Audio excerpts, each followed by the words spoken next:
আমার camera person Subir রায়কে আমি একটু বলবো এই দিকের ছবিটা তুলে ধরতে। এবং সেখানে কিন্তু বিভিন্ন মহল থেকে মানুষ আসছেন। তারা অনেকে কেউ কফি নিয়ে আসছেন চিকিৎসকদের জন্য, কেউ খাবার নিয়ে আসছেন এবং তারা আন্দোলনের পাশে আছেন, সেই বার্তা তারা তুলে ধরছেন। আমি একটু কথা বলার চেষ্টা করব।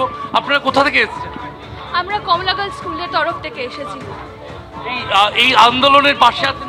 একদম আছি। যতক্ষণ না তবে মানুষের পাশে থাকবো না, মানে ওই রকম মানে জন্তু বা জানোয়ার এখনো হয়নি যে মানুষ হিসাবে মানুষের পাশে থাকবো। সাউথ কলকাতার কমলা গার্লস স্কুল থেকে আমরা কালকে রাতের মধ্যেই এটা অ্যারেঞ্জ করি, তারপরে আমরা এই উদ্যোগটা নিই যে আমরা ওনাদের পাশে দাঁড়াবো।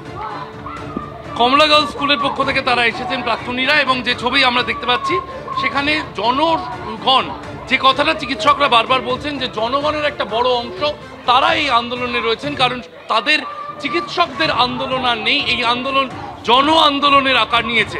সেই বার্তা কিন্তু আমরা দেখছি উঠে আসছে এবং সমাজে বিভিন্ন মহলের মানুষ তারা পাশে থাকার বার্তা দিতে এগিয়ে আসছেন চিকিৎসকদের কাছে। এবং অবশ্য আজ সকালেও কিন্তু আরও একবার সেই ছবিটাই ফুটে উঠল। চিকিৎসকরা রয়েছেন তাদের ছাত্রদের পাশে, জুনিয়র চিকিৎসকদের পাশে। এছাড়াও বিভিন্ন অংশের মানুষ, বিভিন্ন অধ্যাপকরা, বিভিন্ন শিক্ষকরা বা বিভিন্ন পেশার মানুষ তারা কিন্তু ছুটে আসছেন।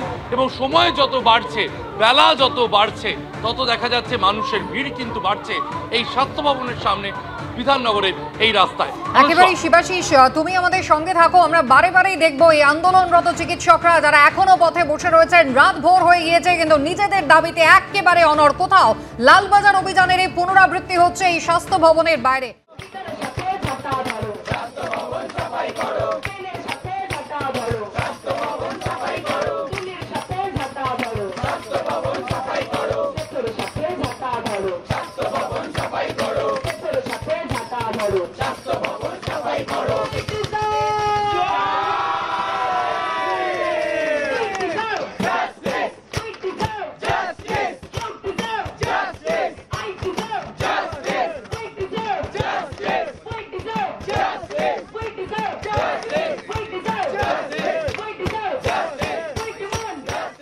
আন্দোলনের প্রতি অশ্রদ্ধা, এই যে পৈশাচিক ঘটনা, সেটাকে কিছু না বলে চালিয়ে দেওয়ার মানসিকতা প্রশাসনের মধ্যে বিরাজ করছে।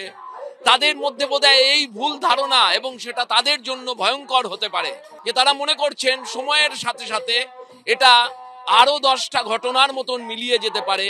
কিন্তু আজকে জুনিয়র চিকিৎসক, সিনিয়র চিকিৎসক, সাথে সাধারণ মানুষ রাজ্যের যেভাবে রুখে দাঁড়িয়েছেন, ক্ষোভ, দুঃখ যেখানে প্রতিরোধে পরিণত হয়েছে, প্রশাসনের ভ্রুকুটিকে অগ্রাহ্য করে, বিচার ব্যবস্থার নির্দেশকে অগ্রাহ্য করে, অবশ্যই নিজেদের জেগে ওঠার সময় এসছে।